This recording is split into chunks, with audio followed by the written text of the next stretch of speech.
ನಮಸ್ತೆ ಸರ್. ನಮಸ್ತೆ ಮೇಡಮ್. ನೀವು ಯಾವ ಊರಿಂದ ಬಂದ್ರಿ? ಕೊಡಬ ತಾಲೂಕು ಜೇಬೂರು ಗ್ರಾಮ. ಹ್ಞೂ. ಇಲ್ಲಿಂದ ಜೂಲ ಬೇಕಿತ್ತು. ಹ್ಞೂ. ಯೂಟ್ಯೂಬಲ್ಲೆಲ್ಲ ನೋಡಿದ್ವಿ, ಹ್ಞೂ. ಮತ್ತೆ ಫೇಸ್ಬುಕ್ಕು ಎಲ್ಲ ನೋಡಿದ್ವಿ. ಮತ್ತು ನಮ್ಮ ಸ್ನೇಹಿತರು ಹೇಳಿದರು ಹ್ಞೂ. ಚೆನ್ನಾಗಿ ವೆಂಕಂಬ ಇದರಲ್ಲಿ ಚೆನ್ನಾಗಿ ಜೂಲ ಎಲ್ಲ ಮಾಡ್ತಾರೆ ಅಂತ ಹೇಳಿದರು. ಯಾವ ಊರಲ್ಲಿ ಅಂತ ಹೇಳಿದ್ರು ಸರ್? ಅಕ್ಕಿ ಹಾಲೂರು ಅಂತ ಹೇಳಿದ್ರು.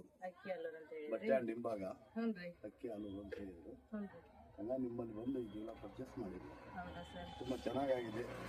ಈಗ ನಿಮಗೆ ಜುಲ ನೋಡಿದಕ್ಕೆ ಏನ್ ಅನ್ಸತ್ರಿ? ಬೇರೆ ಕಡೆ ಹೊಲ್ಸಿ ನೋಡಿದಕ್ಕೂ ಈಗ ನಮ್ ಕಡೆ ಹೊಲ್ಸಿರಲ್ಲ, ಈಗ ಇದನ್ನ ನೋಡೋದಕ್ಕೂ ಏನ್ ಡಿಫ್ರೆಂಟ್ ಅನಿಸ್ತಾ ಇದೆ ನಿಮ್ಗೆ? ಚೆನ್ನಾಗಿದೆ ಮೇಡಮ್, ಸ್ಟ್ಯಾಂಡರ್ಡ್ ಆಗಿದೆ. ಹ್ಮ್. ಟೀಚಿಂಗ್ ಎಲ್ಲ ಚೆನ್ನಾಗಿದೆ. ಮತ್ತೆ ಹೌದ್ರಿ, ಚೆನ್ನಾಗಿದೆ, ಒಳ್ಳೆ ಮತ್ತೇನು ಹೇಳಂತ ಇದು ಇಲ್ಲ. ಚೆನ್ನಾಗಿ ಕ್ವಾಲಿಟಿ ಚೆನ್ನಾಗಿದೆ ನಿಮ್ದೆಲ್ಲದು. ಕ್ವಾಲಿಟಿ ಚೆನ್ನಾಗಿದೆ. ಚೆನ್ನಾಗಿದೆ ಮೇಡಮ್, ಚೆನ್ನಾಗಿದೆ. ಕಸ್ಟಮರ್ ಅದಕ್ಕೋಸ್ಕರ ನಮಗೆ ಎಲ್ಲಾ ಕಡೆಯಿಂದ ಅಂದ್ರೆ ಸರ್ ತಮಿಳ್ನಾಡು, ಆಂಧ್ರ